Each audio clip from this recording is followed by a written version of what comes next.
Ini lukisan dari salah seorang mantan presiden ya, mantan presiden Republik Indonesia.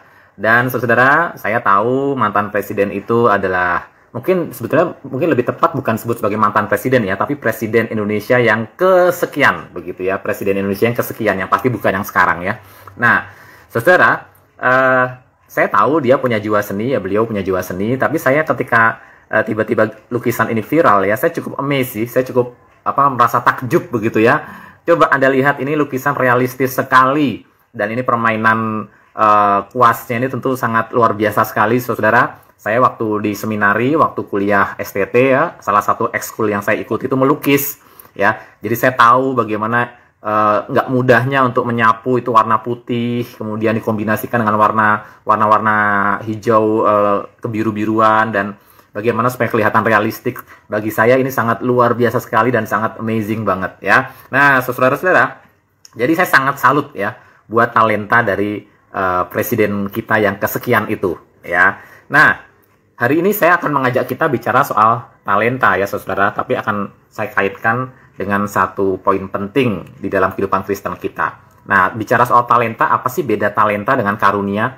Mengingat kan tadi yang melukis gambar tadi kan bukan seiman dengan kita ya. Karena sejauh yang kita tahu kan Presiden Republik Indonesia kan tidak ada yang Kristen ya, tidak ada yang seiman dengan kita ya.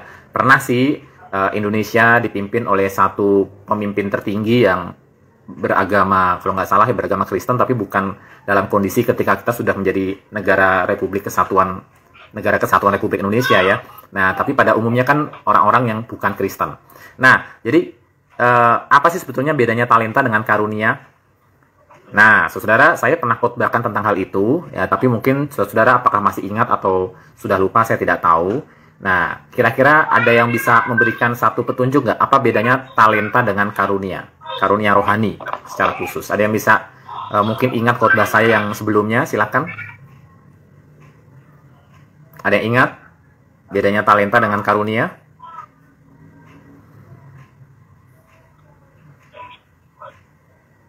Ada yang ingat, rekan-rekan? Atau sudah lupa ya, semua? Nah, saudara-saudara, kalau saya mau gambarkan seperti apa itu talenta, kalau saya boleh gambarkan ya teman-teman ya, mungkin ini bisa mengingatkan kita kembali seperti apa itu talenta dan seperti apa itu karunia. Seandainya saya mau gambarkan, ini adalah lingkaran yang disebut dengan manusia. Dan sebagai manusia, kita semua dikaruniai oleh Tuhan talenta atau talent. Kemampuan-kemampuan yang sebetulnya itu juga bisa diartikan sebagai kemampuan bawaan begitu ya, yang innate, yang tertanam dalam diri setiap kita. Dan talenta itu bisa dikembangkan, bisa dilatih, bisa dibuat menjadi semakin melimpah, saudara-saudara, dan itu berasal dari Tuhan.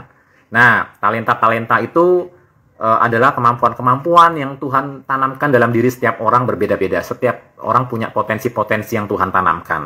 Nah, saudara, tetapi dengan talenta-talenta ini kita perlu melihat bahwa talenta itu sifatnya universal, artinya semua manusia, apapun agamanya, apapun suku bangsanya dan bahasanya itu memilikinya. Jadi talenta itu sifatnya universal. Nah, apa bedanya dengan karunia? Nah, karunia adalah karya Roh Kudus ya. Karya Roh Kudus. Nah, saya gambarkan ini adalah gambaran manusia dengan talentanya. Nah, lalu dalam talenta ini ada orang itu mengalami pembaharuan Roh Kudus, dan orang itu kemudian diberikan oleh Tuhan karunia rohani. Nah, saya gambarkan karunia rohani itu seperti garis putus-putus itu ya. Nah, kenapa saya gambarkan garis putus-putusnya lebih luas dari talenta? Karena talenta adalah kemampuan-kemampuan yang manusia miliki, yang tertanam dalam dirinya, yang bisa dikembangkan, yang berasal dari Tuhan, dan setiap orang talentanya beragam. Nah, tetapi yang disebut karunia rohani adalah ketika seseorang itu diperbaharui oleh Roh Kudus, dilahirbarukan ya, ketika orang itu mengalami lahir baru, orang itu mendapatkan karunia. Karunia rohani itu bisa bersifat spektakuler, ya, karunia-karunia spektakuler, artinya karunia-karunia kemampuan-kemampuan yang sifatnya tidak ada hubungannya dengan talenta, tidak ada hubungannya dengan bakat kita, tidak ada hubungannya dengan keterampilan, tidak bisa dilatih, tidak bisa juga kemudian kita mengembangkannya semau kita begitu ya, seperti kita mengembangkan talenta ya. Itu ada kemampuan-kemampuan spektakuler yang Tuhan berikan pada momen-momen tertentu, bahkan di dalam pelayanan misalnya. Contohnya adalah karunia mujizat. Ya, itu sesuatu yang tidak bisa dilatih. Contohnya juga misalnya karunia bahasa lidah. Dalam konteks misionaris-misionaris yang di pedalaman misalnya tiba-tiba tadinya tidak bisa bahasa Arab, tiba-tiba bisa bahasa Arab. Nah, itu kan sebuah karunia yang tidak bisa dilatih, saudara ya. Karena tiba-tiba itu didapatkan oleh dia secara supranatural. Nah, itu adalah karunia-karunia yang sifatnya spektakuler. Tapi ada karunia-karunia rohani yang sifatnya itu memberdayakan talenta yang sudah ada. Ya, jadi karunia-karunia rohani itulah karunia-karunia yang bisa juga yang bersifat memberdayakan talenta yang sudah ada. Misalnya, George punya talenta musik. Sama dengan semua orang-orang tidak seiman di sekitarnya juga bisa musik. Nah, tetapi George, talentanya ini diberdayakan oleh Roh Kudus untuk tujuan Allah, yaitu untuk membangun tubuh Kristus. Maka talenta itu menjadi karunia rohani, ya, menjadi karunia rohani. Misalnya, saya punya kemampuan menulis. Sebelum saya percaya Yesus, saya sudah bisa menulis, ya. Tetapi ketika saya percaya Yesus, Roh Kudus kemudian memberdayakan talenta saya untuk menulis bagi pembangunan tubuh Kristus. Itu akhirnya talenta itu menjadi karunia rohani. Demikian juga misalnya kalian punya talenta public speaking, berbicara di depan umum, ya. Sebelum kalian kenal Kristus, kalian juga sudah pintar ngomong begitu ya. Tetapi ketika kalian percaya Yesus, Roh Kudus memberdayakan talenta itu menjadi karunia rohani untuk membangun tubuh Kristus. Jadi jelas, saudara-saudara, kalau talenta itu bisa dimiliki oleh semua orang, kalau karunia rohani hanya dimiliki oleh mereka yang punya Roh Kudus, begitu ya. Dan gambarannya seperti yang saya gambarkan di dalam bagian tersebut. Nah, tujuan karunia rohani utamanya untuk membangun tubuh Kristus. Karena itu tidak mungkin orang yang bukan Kristen memiliki karunia rohani. Tidak mungkin ya, karena mereka tidak mungkin membangun tubuh Kristus dengan cara yang sama seperti yang orang Kristen lakukan. Nah, saudara-saudara, tetapi semua orang, semua manusia punya talenta, ya, entah Kristen atau non-Kristen punya talenta. Nah, seperti halnya karunia rohani, talenta juga sama-sama berasal dari Allah. Dan sebetulnya sama halnya dengan karunia rohani, talenta itu juga dipergunakan untuk kemuliaan Allah. Talenta itu bahkan talenta-talenta yang dimiliki oleh orang-orang yang tidak percaya Tuhan sekalipun juga dapat dipakai untuk kemuliaan Allah. Nah, seperti juga halnya penghukuman orang yang jahat itu pun bisa membawa kemuliaan bagi nama Tuhan. Nah, rekan-rekan yang saya kasihi, rekan-rekan yang dikasih Tuhan, karena kita melihat bahwa yang disebut talenta itu dimiliki oleh semua orang, termasuk orang yang bukan Kristen, ya, maka yang disebut dengan talenta itu tepat untuk dimasukkan ke dalam pelajaran yang terkait dengan doktrin Allah, ya, khususnya Allah sebagai pencipta. Nah, Allah sebagai pencipta, ya, membawa kepada kita pengertian bahwa Allah yang mencipta itu juga mengaruniakan kepada orang-orang yang ada di dunia ini tatanan-tatanan. Termasuk menjadi bagian dari tatanan hidup manusia, tatanan dunia ini adalah keberadaan talenta-talenta yang beragam dalam hidup manusia. Nah, itu bagian dari pelajaran tentang doktrin Allah. Nah, sedangkan kalau kita bicara soal karunia rohani, itu mungkin bisa dimasukkan ke doktrin gereja, atau bisa dimasukkan tentang bagian ke dalam doktrin Roh Kudus. Tapi khusus tentang talenta itu dapat dikelompokkan ke dalam pelajaran tentang doktrin Allah. Nah, saudara, karena apa? Karena bicara soal talenta itu bicara soal bagian dari tatanan yang pernah Allah berikan kepada manusia. Ada keteraturan, ada tatanan, ada keberagaman, ya. Dan di dalam keberagaman itu ada kesatuan, di mana Allah menjadi faktor pengikat dari keberagaman tersebut. Nah, saudara, jadi salah satu wujud keberagaman itu adalah keberadaan talenta yang berbeda-beda dalam hidup setiap orang. Itu bagian dari tatanan keberagaman yang Allah berikan dan Allah karuniakan kepada manusia. Nah, saudara, karena itu bacaan kita hari ini adalah bacaan dari Kejadian 1 ayat 1. Ya. Firman Tuhan hari ini dari Kejadian 1 ayat 1. Ini semua adalah bagian ayat firman Tuhan yang kita pasti sudah hafal sekali ya. Pada mulanya Allah menciptakan langit dan bumi. Pada mulanya Allah menciptakan langit dan bumi. Nah, saudara, mungkin teman-teman bertanya ya, apa hubungannya kalimat Kejadian 1 ayat 1 dengan talenta? Nah, seperti yang saya katakan tadi, Allah adalah sumber utama, causa prima, ya, menjadi sumber dari segala sumber yang utama dari apa yang ada di alam semesta ini, termasuk Allah juga yang menciptakan langit dan bumi beserta segala tatanannya. Karena itu kata pada mulanya sangat penting sekali di sini. Pada mulanya. Artinya, sebelum kalimat pada mulanya muncul, berarti ya tidak ada apa-apa. Tidak ada apa-apa. Justru karena Allah bertindak mengadakan sesuatu atau mengadakan segala sesuatu, yaitu mencipta, akhirnya muncullah kata pada mulanya. Nah, saudara, jadi sebelum segala sesuatu ada dan dimulai dari kata pada mulanya, yang ada hanya Allah. Allah menjadi sumber segala sesuatu. Allah yang utama, Allah yang pertama, Allah yang paling ultimat. Nah, saudara, tetapi Allah yang menjadi sumber segala sesuatu ini kemudian mengadakan sesuatu, mengadakan segala sesuatu, yaitu langit dan bumi dan beserta tatanan-tatanannya. Ada tatanan waktu, tatanan materi, ada tatanan ruang. Ya, makanya kalau kita lihat dalam Kejadian 1, Allah menciptakan langit dan bumi, Allah kemudian membentuknya, mengisinya dalam sebuah tatanan struktur yang teratur.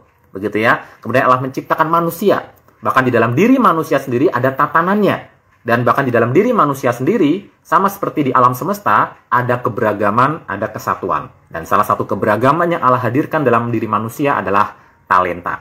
Nah, jadi jelas talenta adalah bagian dari doktrin Allah, khususnya Allah sebagai pencipta.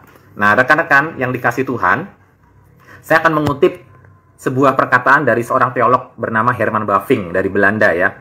Dia mengatakan begini, karena Allah adalah keberadaan tertinggi, kebenaran tertinggi, kebaikan tertinggi, dan keindahan tertinggi.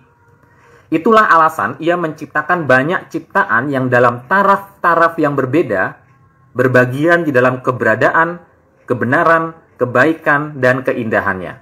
Nah, maksudnya apa dari kalimat ini, teman-teman?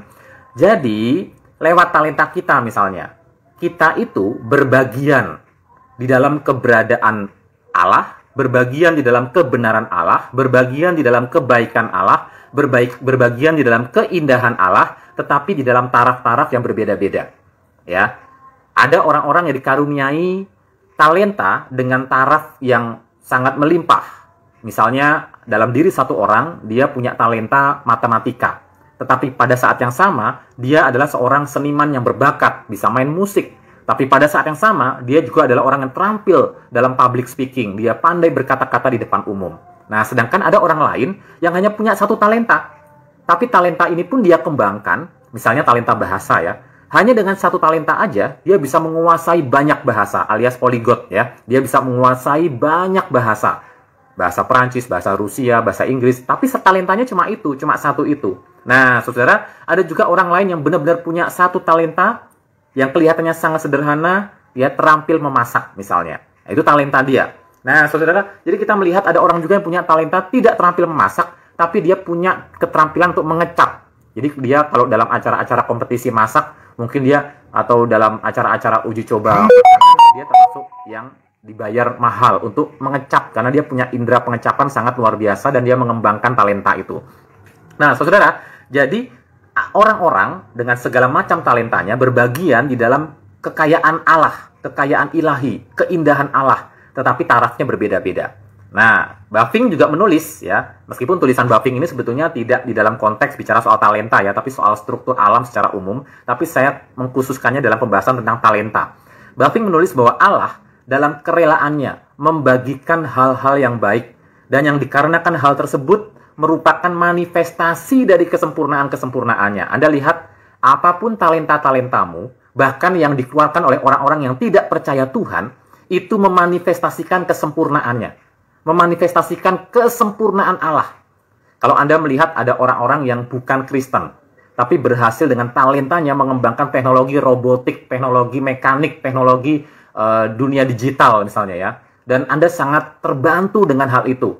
Pelayanan pun sangat berkembang, pelayanan Kristen pun sangat terdukung dengan kemampuan yang sebetulnya berasal atau ditemukan, bukan berasal ya, ditemukan oleh orang-orang yang bukan Kristen ya, tetapi pelayanan Kristen memanfaatkannya. Saudara, kita mesti ingat bahkan talenta-talenta yang dimiliki oleh orang-orang yang tidak percaya Tuhan sekalipun itu memanifestasikan kesempurnaan Allah, menjadi manifestasi penampakan yang kelihatan dari kesempurnaan-kesempurnaan Allah. Nah, ada seorang teolog abad pertengahan namanya Thomas Aquinas mengatakan begini.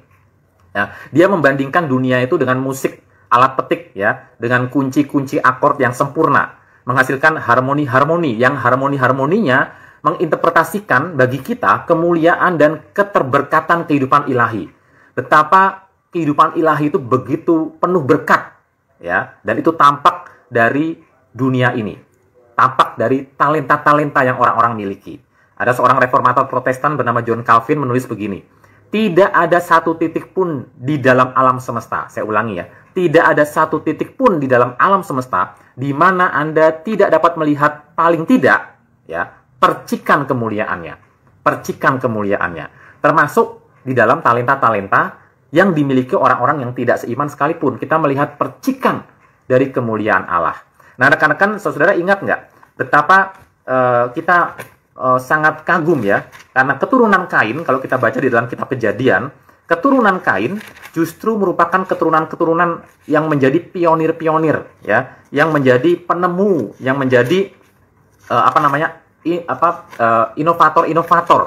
Nah, saudara, kita melihat bagaimana keturunan Kain itu menjadi keturunan yang sangat luar biasa. Misalnya di dalam Kejadian 4 ya, Kejadian pasal 4. Ya, kita melihat misalnya di dalam ayat 22 ya, di ayat 22 dari mulai ayat 20 ya. Ya, keturunan Kain ada yang bernama Yabal. Dia adalah bapak dari mereka yang tinggal di dalam tenda dan mengembangkan peternakan, artinya domestifikasi ternak, teknologi peternakan, itu keturunan Kain. Dan juga saudaranya bernama Jubal, bapak dari semua orang yang bermain harpa dan harpa dan flute, ya, seruling. Jadi kita melihat teknologi musik, ya, seniman. Ternyata keturunan Kain itu sangat luar biasa sekali. Nah, saudara, kemudian kita melihat ada Tubal Kain menjadi bapak dari penemu, jadi inovator, ya, penemu dari peralatan-peralatan teknologi logam, ya, tembaga, besi dan sebagainya. Nah, saudara, kita melihat justru keturunan Kain yang adalah keturunan ular, yang adalah musuh orang beriman, menjadi orang-orang yang memancarkan percikan-percikan ilahi. Ya, percikan-percikan ilahi, percikan-percikan dari kemuliaan Allah, manifestasi dari kebesaran Allah lewat talenta-talenta mereka. Nah, saudara, dan nantinya kita melihat bagaimana Nabi Nuh bisa membangun bahteranya. Jangan pikir karena Nabi Nuh pintar, saudara. Tapi karena Nabi Nuh melihat petunjuk dari Tuhan bagaimana cara membangun bahtera, dan dia memanfaatkan teknologi dari orang-orang yang merupakan keturunan Kain tadi.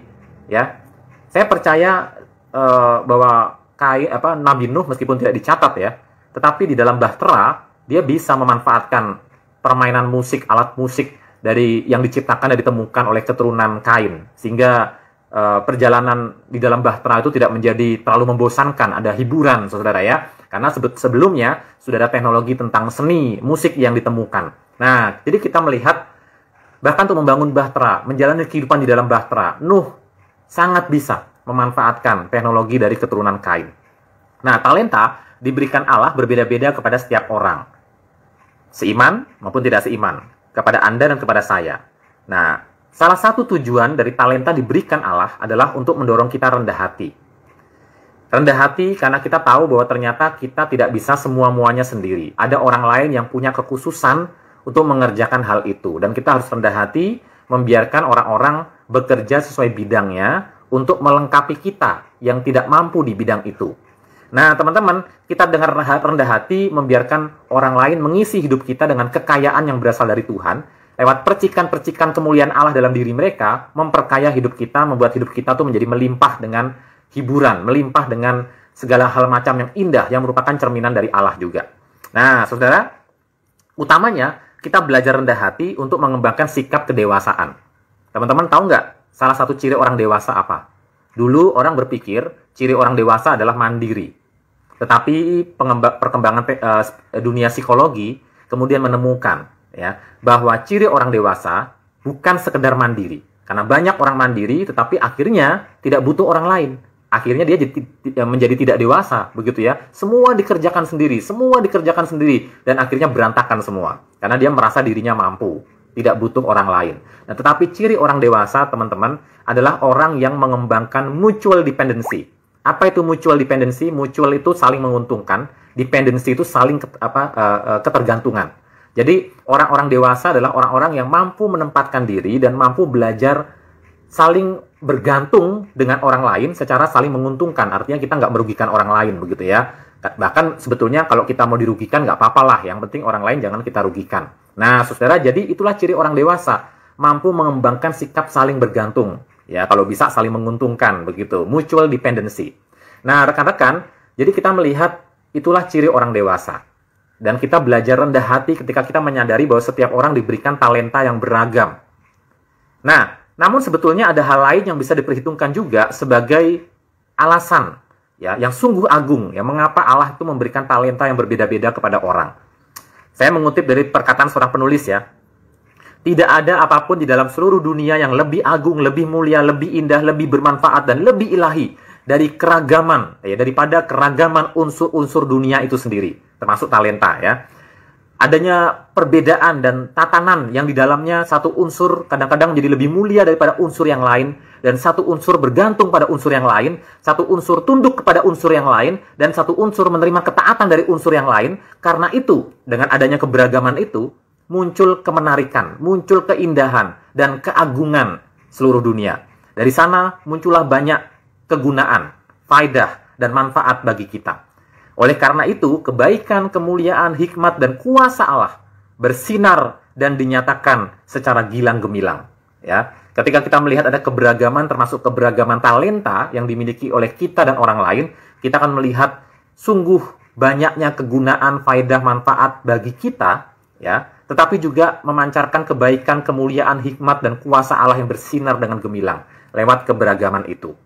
Nah, saudara, jadi lewat keberagaman talenta yang berbeda-beda, kita tidak hanya dilatih untuk rendah hati, tapi kita juga tidak hanya dilatih untuk dewasa, tapi kita juga dilatih untuk melihat kegemilangan Allah, betapa cemerlangnya Allah, manifestasi kemuliaannya, kesempurnaannya, percikan dari kebesarannya. Betapa Allah itu baik, mulia, penuh hikmat, kreatif, cemerlang, gemilang. Nah, saudara, ini memberikan sebuah landasan misalnya bagi kalian yang adalah guru-guru, ya, para pendidik. Ini menjadi landasan teologis untuk teman-teman pendidik, para guru misalnya, bersemangat untuk melakukan tugas pendidikan. Ya, karena melalui pekerjaan pendidikan yang mereka lakukan, ya guru-guru itu menggali dan mengembangkan talenta anak-anak didiknya kan. Entah dia Buddha, Kristen, Hindu, apapun agamanya, ketika guru-guru mendidik mereka, guru-guru sedang mengembangkan talenta anak-anak itu.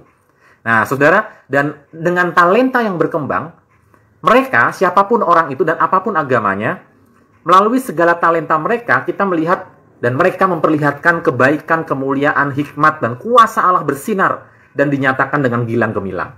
Nah, tinggal kita ingatkan kepada mereka. Ketika hari ini Bu Guru, Pak Guru mengajarkan kepada kalian berbagai bidang pendidikan, mengembangkan keterampilan kalian, mendorong kalian dengan berbagai bidang ilmu. Nah, kalian harus tetap mengingat sumber dari segala hikmat, yaitu Tuhan. Begitu ya. Dan sangat indah kalau Bapak Ibu Guru kemudian bisa mengingatkan kepada Tuhan yang sejati, Allah yang sejati.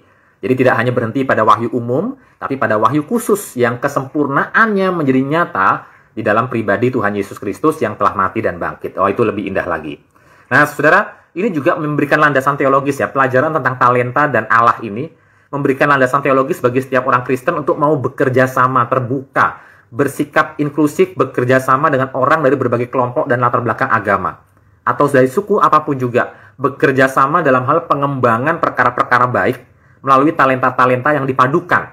Ya, jangan kita bersikap picik dan mengatakan aku hanya mau bekerja sama dengan orang-orang yang punya talenta hanya orang-orang Kristen saja. Tapi justru dari orang-orang yang non-Kristen kita pun bisa berpadu bekerja sama untuk kebaikan, kemaslahatan, kesejahteraan umat manusia. Nah, saudara, disitulah anak-anak Tuhan memenuhi panggilannya untuk melayani Tuhan, menjadi berkat bagi dunia ini di segala bidang kehidupan. Ya. Nah, tetapi tidak hanya itu, ya. Kita juga harus perlu belajar, ya, untuk memiliki sebuah sikap penghargaan lewat keberagaman talenta yang ada di sekeliling kita. Kita mengembangkan sebuah sikap menghargai berbagai karya dan buah talenta dari orang-orang yang tidak bertuhan sekalipun, yang pada waktunya bisa digunakan atau dimanfaatkan untuk penyebaran atau untuk mendukung pekerjaan Allah, atau untuk mengabarkan kebenaran Allah. Nah, saudara, seperti yang dilakukan oleh Paulus, saudara-saudara ya. Paulus itu mengembangkan talentanya, ya, kemampuannya dalam hal pembelajaran secara akademis. Dia punya kemampuan lebih dalam hal akademis, ya. Dia belajar tidak hanya dari firman Tuhan, tapi dia sebagai orang yang tumbuh besar di daerah ya bernama Tarsus yang juga adalah daerah dengan kebudayaan Helenisme yang kuat. Dia sangat mengenal dari sejak mudanya filsafat-filsafat Yunani, karya-karya sastra orang-orang Yunani. Karena itu tidak heran di dalam penginjilannya Paulus, ketika dia memberitakan Injil kepada kaum intelektual di Athena, para filsuf, ya dia tidak segan-segan. Kalau kita baca dalam Kisah Rasul 17, ya, Kisah Rasul 17 ayat 18 misalnya, bagaimana dia bertukar pikiran dengan ahli pikir Stoa, dengan filsuf dari golongan Epikuros, ya, dia bertukar pendapat. Nah, saudara, dan bahkan di dalam penyampaian firman Tuhan, dia juga mengutip perkataan-perkataan para sastrawan Yunani, para filsuf Yunani. Contohnya ketika dia mengatakan dalam Kisah Rasul 17 ayat 27, ya. Dalam Kisah Rasul 17 ayat 27, ketika dia memberitakan Injil dan dia memberitakan tentang wahyu umum, ya, wahyu umum, dia melanjutkan dengan mengutip kata-kata penyair, ya, penyair Yunani yang salah satunya bernama Aratus, ya. Dan Paulus mengutip perkataannya dengan mengatakan supaya mereka mencari dia dan mudah-mudahan menjamah dan menemukan dia, walaupun ia tidak jauh dari kita masing-masing. Jadi dalam pemberitaan Injilnya, Paulus mengutip perkataan ya penyair Yunani, ya, atau filsuf Yunani. Nah, saudara, di dalam pemberitaan Injilnya, dia juga mengutip ketika dia mengatakan di dalam dia kita memiliki keberadaan kita bergerak begitu ya, dan memiliki keberadaan kita. Di dalam Kisah Rasul 17 ayat 28, itu dia mengutip sebuah perkataan dari puisi dari Epimenides, ya, orang Kreta. Nah, kemudian juga ketika dia mengatakan kalimat ini, itu juga kalimat yang ada di dalam naskah, ya, orang bernama Kleantes, ya. Jadi ada 3 filsuf udah dikutip sama Paulus. Kemudian juga kalau kita baca, saudara, dalam Kisah Rasul 17 ayat 29, ya, tentang keadaan manusia yang berasal dari keturunan Allah, dan kita tidak boleh berpikir bahwa keadaan ilahi sama seperti emas atau perak atau batu, ciptaan kesenian dan keahlian manusia, itu dia kutip juga dari Epimenides, ya. Dan dia juga mengutip perkataan filsuf Epikurean dalam 1 Korintus 15 ayat 32 ketika mengatakan marilah kita makan dan minum sebab besok kita mati, ya. Kemudian dia juga mengutip dalam 1 Korintus 15 ayat 33 dari seorang penulis atau seorang nabi bernama Thais, ya, Thais Menander, ya, dari Yunani. Ketika dia mengatakan janganlah kamu sesat, pergaulan yang buruk merusakkan kebiasaan yang baik. Ternyata itu perkataan dari filsuf Yunani, dari seorang nabi Yunani. Nah, saudara, jadi kita melihat Paulus sangat terlatih dalam sastra Yunani, dalam retorika, ya, dan mungkin di Tarsus, yang merupakan kota dia belajar itu di Tarsus, di daerah tempat dia dibesarkan, yang merupakan kota di mana ada universitas terbesar di sana. Nah, teman-teman, mungkin memang di bagian Alkitab lain, Paulus mengatakan bahwa dia bukan orang yang datang dengan kepandaian berkata-kata. Meskipun dia belajar retorika, tapi mungkin dia tidak punya keterampilan untuk mengembangkan retorika, tetapi kemampuan intelektualnya dalam hal filsafat dan sastra kita bisa melihat dalam kutipan-kutipannya. Nah, saudara, jadi kita melihat inilah contoh bagaimana dengan talenta orang yang dipelajari bahkan sebelum dia kenal Tuhan, ketika dia sungguh-sungguh mendalaminya, itu bisa dipakai Tuhan pada waktunya untuk memberitakan kabar baik. Nah, Tuhan Yesus sebagai manusia ketika hadir di dunia, jangan pikir tidak dilengkapi dengan talenta. Tidak percuma dalam Markus 6 ayat 3, Yesus dikatakan sebagai tukang kayu. Namanya tukang kayu pasti punya keahlian bertukang dalam bidang kayu. Makanya mendapat titel tukang kayu. Ya, bukan petugas atau anak-anak magang belajar perkayuan. Enggak, dia tukang kayu. Sama seperti bapaknya. Ya. Nah, saudara sekalian, dan apa yang Yesus gunakan dari talentanya? Yesus menggunakan talentanya untuk menafkahi mamahnya yang janda. Karena apa? Karena Yesus disebut tukang kayu karena bapaknya sudah meninggal. Ya. Biasa orang zaman itu tuh usia pernikahan tuh jauh, ya. Tidak seperti George yang sepantar dengan pacarnya, atau saya sepantar dengan Bu Lili. Tidak. Dulu tuh orang usia 30 tahun atau 35 tahun bisa menikahi anak-anak belasan tahun. Jadi Yusuf itu bisa saja berumur 35 tahun, Maria berumur masih belasan tahun, karena menggunakan bahasa Yunani yang artinya adalah anak gadis, anak perawan, anak remaja yang masih belasan tahun. Nah, jadi dengan usia yang sejauh itu, nggak heran kalau Yusuf mati duluan. Dia tukang kayu, tulang punggung keluarga, dia mati duluan. karena usianya jauh lebih tinggi dari Maria ya, dan juga karena faktor kesehatan masyarakat, faktor lain-lain ya. Nah, jadi kita melihat Maria menjanda. Karena itu setelah itu nama Yusuf terakhir kali ditemukan itu ya ketika Yusuf itu mencari Yesus yang umur 12 tahun itu ya. Setelah itu nama Yusuf kan hampir tidak pernah ditemukan lagi. Nah, jadi kita melihat hanya nama Maria yang disebut, nama Yesus yang disebut, dan Yesus bukan lagi anak tukang kayu, tapi Yesus sendiri tukang kayu untuk menafkahi mamahnya yang menjanda. Dan kita melihat juga, saudara-saudara, perhatiannya kepada mamahnya bahkan sampai ketika Yesus mati di kayu salib. Salah satu perkataan salib dari 7 perkataan salib adalah bagaimana dia menitipkan Maria kepada Yohanes muridnya. Ya, anak ini ibumu, ibu ini anakmu. Ya, dia menitipkan Maria kepada Yohanes. Dengan talentanya, sebelum usia 30 tahun, Yesus merawat mamahnya, bekerja, menjadi tukang kayu. Tetapi setelah umur 30 tahun, dia menjadi seorang guru, ya, dia tetap memperhatikan kesejahteraan mamahnya, dan bahkan ketika dia mati, dia menitipkan mamahnya kepada salah seorang muridnya. Nah, saudara, di dalam semuanya itu kita bisa belajar apa sih, saudara-saudara? Ada beberapa aplikasi. Ada 4 setidaknya yang saya pikirkan. 1, marilah kita belajar bersyukur. Dengan belajar memandang setiap keragaman talenta di sekitar kita sebagai manifestasi dari kesempurnaan Allah. Percikan dari kemuliaan Allah. Sarana untuk kebaikan, kemuliaan, hikmat, dan kuasa Allah yang bersinar dan dinyatakan secara gemilang. Jangan anggap remeh ucapan syukur. Kalau tidak mau disebut anak durhaka, selalu bersyukur. Makanya saudara, meskipun saya melihat lukisan yang di awal tadi ya, saya kan tidak terlalu simpatik dengan orang yang melukis itu begitu. Tapi meskipun saya tidak simpatik, ketika dia melukis sebuah lukisan yang sangat-sangat realistik bagi saya ya, luar biasa menurut ukuran orang awam ya, saya berkata luar biasa. Ya, saya sangat-sangat bersyukur bisa diberikan karunia untuk menikmati keindahan itu. Ya, ada orang yang melukis dengan indah. Saya sangat kagum ketika melihat ada anak pemuda kita misalnya punya kemampuan menggambar atau mendesain. Aduh, saya sangat kagum sekali. Dan ada sebuah limpahan syukur kepada Tuhan. Saya sangat bersyukur ketika mendengar orang nyanyi dengan suara yang sangat merdu sekali, sejelek-jeleknya dan sefals-falsnya Pak Cahyo. Pak Cahyo masih bisa bedain nada lah ya. Mana yang fals, mana yang merdu tuh saya masih bisa bedain lah, meskipun saya nggak pinter nyanyi. Jadi saya sangat bersyukur dan sangat kagum sekali kalau mendengar ada orang nyanyi yang dengan suara merdu sekali. Nah, saudara, jadi marilah kita belajar bersyukur dengan segala keberagaman talenta yang ada di sekitar kita. Dan yang kedua, kita juga memahami pentingnya keberagaman talenta sebagai sarana pendewasaan kita. Dan ini cukup sulit ya, untuk membiarkan orang lain dengan talentanya yang lebih itu kadang-kadang bisa jadi lebih menonjol dari kita.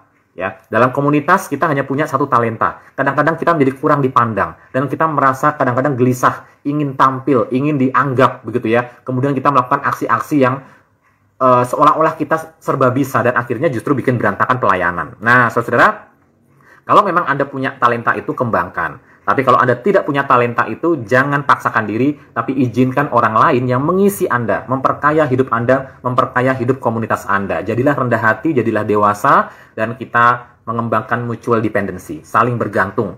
Nah, yang ketiga, marilah kita mengembangkan talenta kita sungguh-sungguh sebagai wujud penata layanan. Kalau memang kita sudah anak Tuhan, ini konteksnya ya, sebagai wujud penata layanan yang akan dipertanggungjawabkan kepada Sang Pemilik dan Penebus kita. Ya.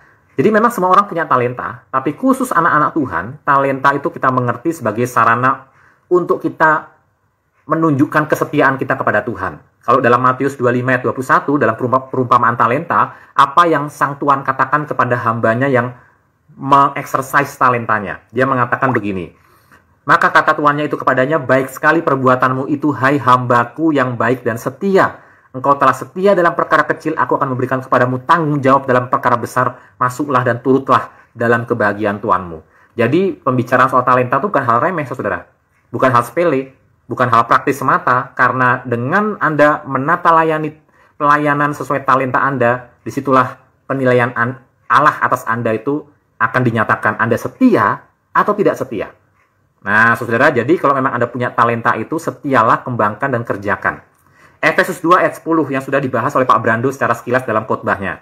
Karena kita ini buatan Allah, diciptakan, maksudnya diciptakan dalam pengertian lahir baru ya, dalam Kristus Yesus untuk melakukan pekerjaan baik yang dipersiapkan Allah sebelumnya. Ia mau supaya kita hidup di dalamnya. Kalau ada kata ia mau, berarti kan itu kemauan Tuhan. Masa kita tidak melakukan kemauan Tuhan untuk melakukan pekerjaan baik yang Allah persiapkan sebelumnya, sesuai dengan talenta dan bakat yang Tuhan titipkan. Ini Allah yang mau loh. Dikatakan dengan tegas, Ia mau supaya kita hidup di dalamnya. Karena itu pembicaraan soal talenta, peringatan-peringatan yang saya berikan soal Anda harus mengerjakan talenta Anda, itu bukan persoalan sepele. Karena itu kemauan Allah. Allah mau Anda mengerjakannya. Nah, fokus pada talenta yang dikerjakan. Misalnya, saya tidak punya talenta yang terlalu banyak ya, tapi setidaknya saya lagi belajar untuk mementoring orang lain. Ya, saya mau mengerjakannya dengan setia. Saya mau melakukannya dengan setia. Setidaknya dalam 3 tahun ke depan ini saya mau mencoba untuk mengerjakannya dengan setia. Tuhan Yesus punya waktu 3 tahun memuridkan murid-muridnya ya. Saya mau cobalah dalam 3 tahun ini. Semoga saya bisa setia. Nah, saya mau belajar setia. Nah, bagaimana dengan kalian? Dengan talentanya masing-masing. Ingat, ini persoalan serius karena Tuhan mengatakan Ia mau supaya kita hidup di dalamnya. Di dalam pekerjaan baik itu. Nah, saudara, kemudian yang keempat, marilah kita memberi diri seluas-luasnya dipakai Allah untuk kemuliaannya. Memberi diri seluas-luasnya dipakai Allah untuk kemuliaannya. Dengan mengembangkan talenta sebertanggung jawab mungkin dan seoptimal mungkin, ya, kita memberi diri seluas-luasnya dipakai Allah untuk kemuliaannya. Karena itu manfaatkan waktu yang ada di masa muda untuk hal-hal yang mengembangkan talenta. Nah, saudara, saya sangat kagum ya, ada orang-orang yang bukan Kristen memakai waktu hanya dalam 6 bulan belajar bahasa Rusia. Hanya dalam waktu 6 bulan belajar bahasa asing.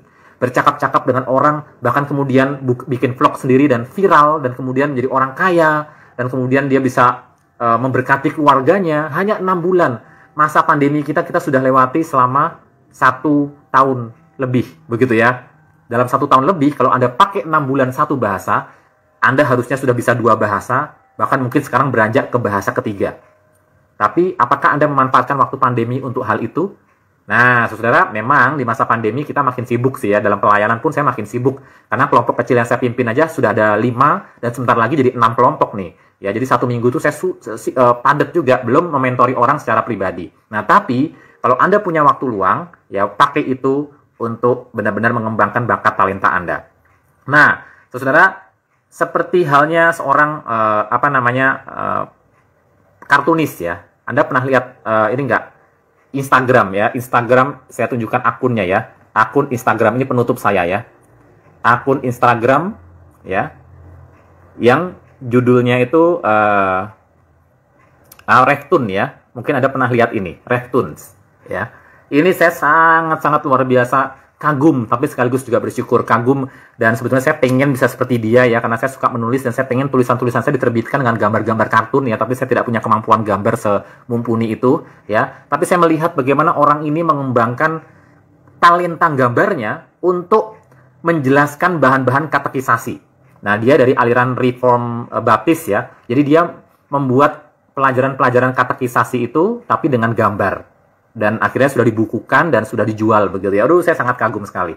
Nah, teman-teman yang punya talenta-talenta apapun itu, bahkan mungkin cuma gambar kartun, itu bukan cuma ya, tapi Tuhan bisa pakai itu untuk pekerjaan Tuhan. Berikan, buka dirimu seluas-luasnya. Contoh paling terakhir, seorang komika Kristen yang ada di Indonesia. Saya nggak perlu sebut namanya ya. Terlepas lawakan-lawakannya kadang-kadang ada yang saya kurang